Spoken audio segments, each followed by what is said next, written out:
আমার চেষ্টায় কি হবে? অন্যরা কেমন ঘর বানায়, সুন্দর গয়না পরে, কত সাজে থাকে। আর আমি? আমার শরীরে একটা ভালো শাড়িও নেই।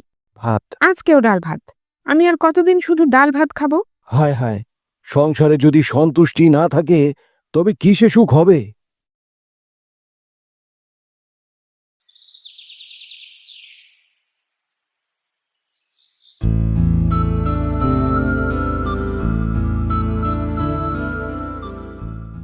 আবার ভোরে উঠে গেলে। তুমি কি সারাদিন শুধু জমিতে খেটেই মরবে? সংসারে কি কখনো সুখ আসবে না? জাহানারা, সুখ তো আল্লাহর হাতে। পরিশ্রম ছাড়া কিছুই পাওয়া যায় না। আমি যতটুকু পারি করছি। তোমার চেষ্টায় কি হবে? অন্যরা কেমন ঘর বানায়, সুন্দর গয়না পরে, কত সাজে থাকে। আর আমি? আমার শরীরে একটা ভালো শাড়িও নেই।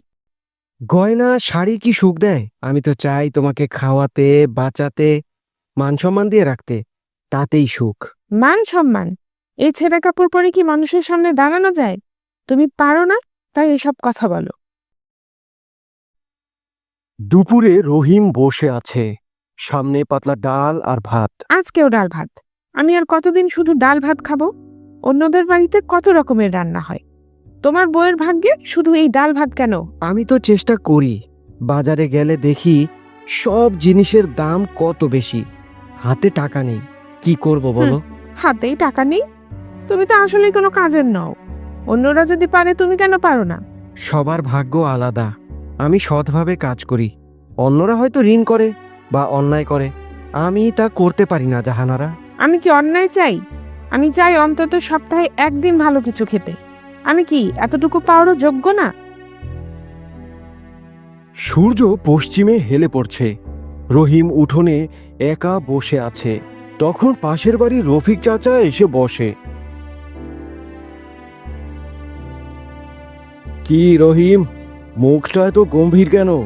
সকাল থেকেই দেখছি তুই চুপচাপ। কি আর বলবো চাচা, জাহানারার লোভের শেষ নেই। আমি যতই ইনকাম করি ততই তার অভিযোগ বাড়ে। হায় হায়, সংসারে যদি সন্তুষ্টি না থাকে তবে কিসে সুখ হবে? টাকা গয়না সবই মাটিতে মিশে যাবে। সুখ থাকে মানুষের মনে। চাচা, আমি তো চেষ্টা করি বোঝাতে, কিন্তু সে শোনে না। সে শুধু বলে আমাকে গয়না দাও, শাড়ি দাও। লোভ করলে একদিন শাস্তি আসবেই। বোঝাও তাকে, সন্তুষ্ট থাকলেই শান্তি মেলে।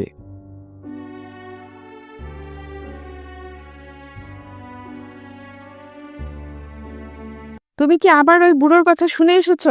সারাদিন আমাকে বোঝাও শুধু। আমি কি ভুল করছি? আমি কি সুখ চাইতে পারি না?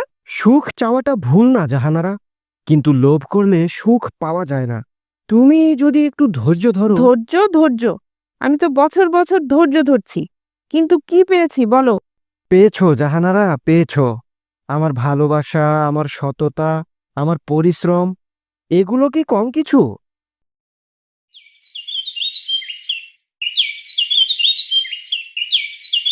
লোভের বশে জাহানারা একদিন বাজারে গিয়ে দোকান থেকে সোনার নেকলেস হাতে নেয়। দোকানিকে না জানিয়েই বের হতে যায়। এই যে বউ, টাকা না দিয়া মাল নিয়ে যাইতাছো কে? আমি তো শুধু শুধু দেখে নিচ্ছিলাম। চারপাশে মানুষ ভিড় করে, সবাই ফিস ফিস করতে থাকে। জাহানারার মুখ নিচু হয়ে যায়। অহরে, এ তো রহিমের বউ। লোভে মাথা টাথা খারাপ হয়ে গেছে নাকি? জাহানারা কান্না করতে করতে বাড়ি ফিরে আসে। রহিম, আমি লজ্জায় মরে যাচ্ছি। সবার সামনে মান সম্মান সব শেষ। আমি কি করে এমন ভুল করলাম? দেখলে তো লোভের ফল কেমন হয়। আমি আগেই বলেছিলাম, সৎ পথে থাকলেই মান সম্মান থাকে। হ্যাঁ হ্যাঁ, তুমি ঠিকই বলেছিলে। আমি তোমার কথা শুনিনি। আমি শুধু লোভ করেছি। আল্লাহ আমাকে শাস্তি দিল। রহিম, আমি আর অভিযোগ করব না। আমি যা আছে তাই নিয়ে সুখে থাকব। তুমি আমার পাশে থাকো, এটাই যথেষ্ট। এটাই তো আসল সুখ জাহানারা। একে অপরকে বুঝতে পারাটাই সংসারের আসল শান্তি।